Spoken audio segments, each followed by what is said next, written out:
overcoming your environment. By now, mind has an effect on the objective world. You might even be keen to acknowledge that an observer can affect the subatomic world and influence a specific event just by collapsing a single electron from a wave of energy into a practice. At this point, you may also believe the scientific experiments in quantum mechanics I've discussed, which prove consciousness directs fundamentally are made of consciousness and energy. That's quantum physics in action, right?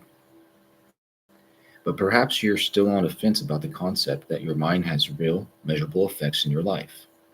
You may be asking yourself, how can my mind influence bigger events in order to change my life? How can I collapse electrons into a specific event called a new experience that I want to embrace in some future time? I wouldn't be surprised if you're wondering about your ability to create life-size experiences in the larger world of reality. My goal is that you understand you can see in action how there might be a scientific basis for accepting that your thoughts can create your reality. For the doubter, though, I would like you to entertain the possibility that you keep revisiting familiar thoughts and feelings and you keep creating the same reality. If you can accept this paradigm as a possibility, then pure reason grown accustomed to in your personal world, you have to change the way you routinely think and feel each day. Plainly put, for me to change my reality, I must change my personality. Otherwise, by repeatedly thinking and feeling the same way you did the day before and the day before that, you will continue to create the same circumstances and events in your life, which will cause you to experience the same emotions, which will influence you to think equal to those emotions. Going out on a limb here, permit me to compare this situation to the proverbial hamster in a wheel. As you continuously to think about your problems, consciously or subconsciously, you will create more of the same type of difficulties in your life.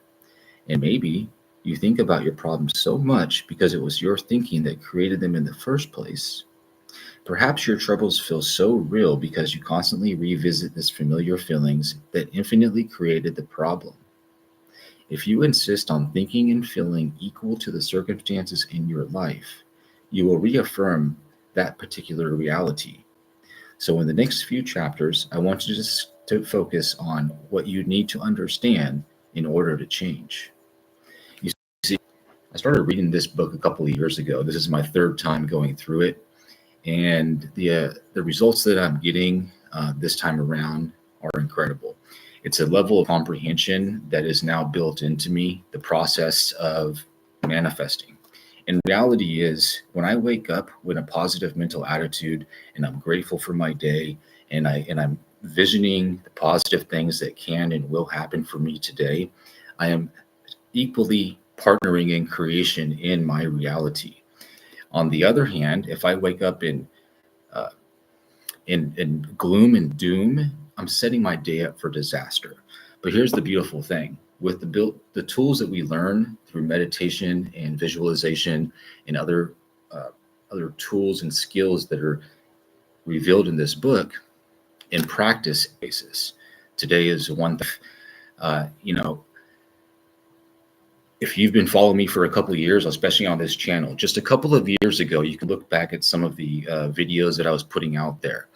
I was over 200 pounds. I had extremely high blood pressure, and on the outside, I seemed somewhat successful. How it's days of gratitude and growth, because I'm still pursuing, very large goals with a new purpose, with a new personality, and as a result, my life is just different on a daily basis.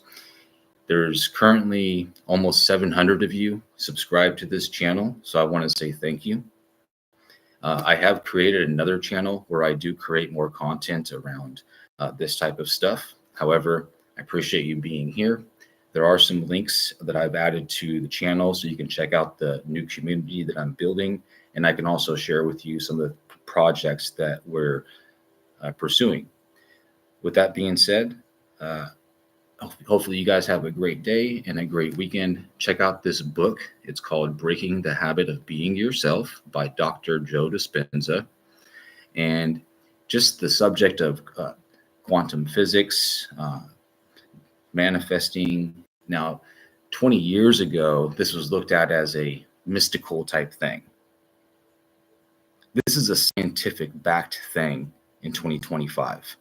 It was something that was pushed down as a control mechanism by folks that realized, like Rockefeller and others, who ended up creating our actual system.